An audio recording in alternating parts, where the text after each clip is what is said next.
दोस्तों, अगर आपका एक स्टार्टअप है और आपको वो स्टार्टअप के लिए फंडिंग की जरूरत है तो आप इन्वेस्टर के पास जाओगे। बट इन्वेस्टर आपको फंडिंग देगा या नहीं ये डिपेंड करता है आपके बिजनेस प्लान पे। अगर आपका बिजनेस प्लान अच्छा है तो बहुत चांसेस बढ़ जाते हैं आपको फंडिंग मिलने के।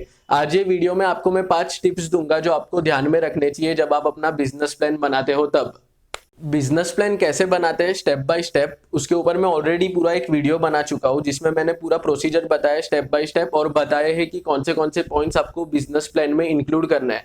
तो अगर आपको भी बिजनेस प्लान बनाना है तो आप वो वीडियो देख सकते हो। लिंक मैं यहाँ पे आई बटन में दे दूंगा और नीचे डिस्क्रिप्शन बॉक्स में भी दे दूंगा। अब आज वीडियो में बताऊंगा कि कौन से पॉइंट्स को ध्यान रखना है बिजनेस प्लान बनाते टाइम। तो चलिए अब वीडियो शुरू करते हैं।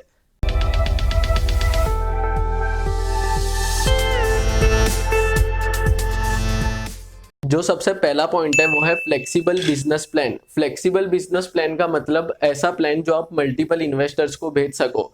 ये फ्लेक्सिबल बिजनेस प्लान के दो एडवांटेजेस होते हैं। सबसे पहला एडवांटेज है कि देखो स्टार्टअप को फंडिंग मिलना थोड़ा मुश्किल होता है। आप बहुत सारे इन्वेस्टर को मेल भेजोगे, बिजनेस प्लान भेजोगे, तब जाके एक इन्वेस्टर से आपको फंडिंग मिलेगी और चांसेस बहुत ज्यादा होता है कि इन्वेस्टर आपका बिजनेस प्लान रीड करके रिजेक्ट कर दे। तो अगर आपका प्लान फ्लेक्सिबल होता है तो एक इन्वेस्टर ने समझो वो प्लान देख के रिजेक्ट किया तो आप दूसरे इन्वेस्टर को भी वही प्लान भेज सकते हो थोड़े बहुत चेंजेस करके। तो अगर फ्लेक्सिबल बिजनेस प्लान है तभी ये ऐसा पॉसिबल होता है कि आप मल्टीपल इन्वेस्टर्स को भेज सको बिजनेस प्लान। और जो दूसरा एडवांटेज है फ्लेक्सिबल बिजनेस प्लान का वो है कि समझो आज आपको फंडिंग की जरूरत है, 1 लाख रुपीज की फंडिंग की जरूरत है आपको। तो आपने बहुत मेहनत से टाइम इन्वेस्ट करके एक अच्छा बिजनेस प्लान बनाया तो इसकी वजह से आपको फंडिंग मिल गई 1 लाख रुपीज की। अब क्या हुआ कि 2-3 साल के बाद आपको आपका स्टार्टअप ग्रो हो रहा है और आपको वापस फंडिंग की जरूरत है। अब आपको चाहिए 10 लाख रुपीज की फंडिंग। तो अगर आपका बिजनेस प्लान फ्लेक्सिबल है तो 2-3 साल बाद भी आप यही प्लान फॉरवर्ड कर सकते हो इन्वेस्टर को, थोड़े बहुत चेंजेस करके, जो ग्रोथ हुआ है उसका डिटेल्स मेंशन करके। बट अगर आपका फ्लेक्सिबल प्लान नहीं है तो आपको 2-3 साल बाद वापस से पूरा इतना मेहनत करके बिजनेस प्लान बनाना पड़ता है। तो अगर फ्लेक्सिबल होता है तो वही प्लान आप फॉरवर्ड कर सकते हो, आपके स्टार्टअप का ग्रोथ है वो मेंशन करके वही प्लान में। तो ये बहुत बड़ा एडवांटेज होता है फ्लेक्सिबल बिजनेस प्लान का। जो सेकंड पॉइंट है वो है different plan for different investors. देखो क्या होता है जब आपको स्टार्टअप के लिए फंडिंग की जरूरत होती है तो या तो आप बैंक में जाओगे या तो इन्वेस्टर के पास जाओगे। अब जो बैंक आपको फंडिंग देगा वो डेट होता है, वो लोन के फॉर्म में होता है। बट जो इन्वेस्टर आपको फंडिंग देगा वो डेट नहीं होता है, वो इक्विटी बेस्ड होता है जिसमें आपको वैल्यूएशन की डिटेल्स मेंशन करनी पड़ेगी और वो वैल्यूएशन के डिटेल्स के बेस पे आपको इन्वेस्टर फंडिंग देगा और रिटर्न में आपके कंपनी का इक्विटी लेगा। तो दोनों का प्लान अलग होता है क्योंकि इन्वेस्टर के प्लान में डिटेल्स होती है वैल्यूएशन के रिलेटेड, बट बैंक के प्लान में ऐसा नहीं होता है। तो अगर आपने सेम बैंक वाला ही बिजनेस प्लान इन्वेस्टर को दे दिया तो वो इनकम्प्लीट होगा।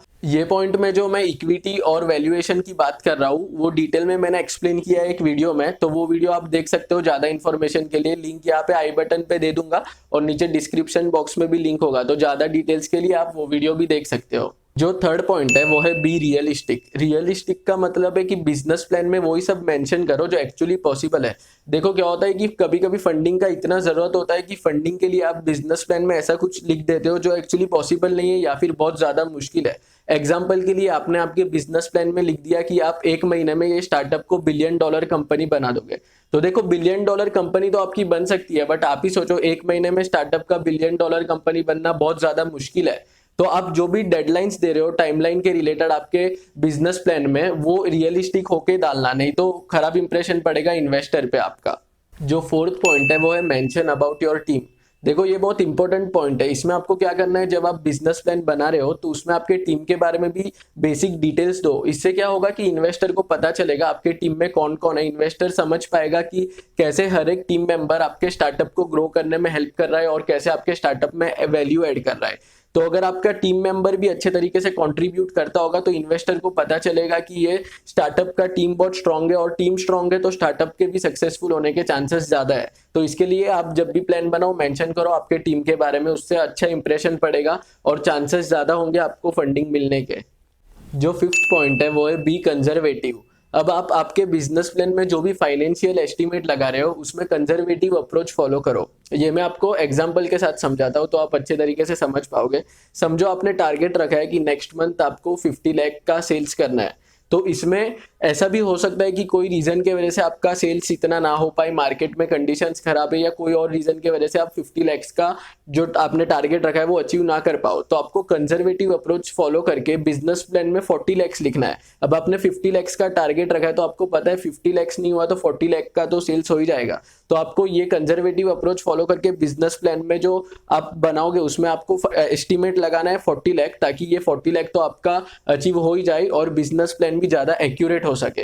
तो फ्रेंड्स ये कुछ इंपॉर्टेंट पॉइंट्स थे जो आपको ध्यान में रखने चाहिए बिजनेस प्लान बनाते टाइम। अगर आपको अभी भी कुछ कंफ्यूजन है बिजनेस प्लान के रिलेटेड तो नीचे कमेंट सेक्शन में बताओ, मैं वहां पे रिप्लाई कर दूंगा।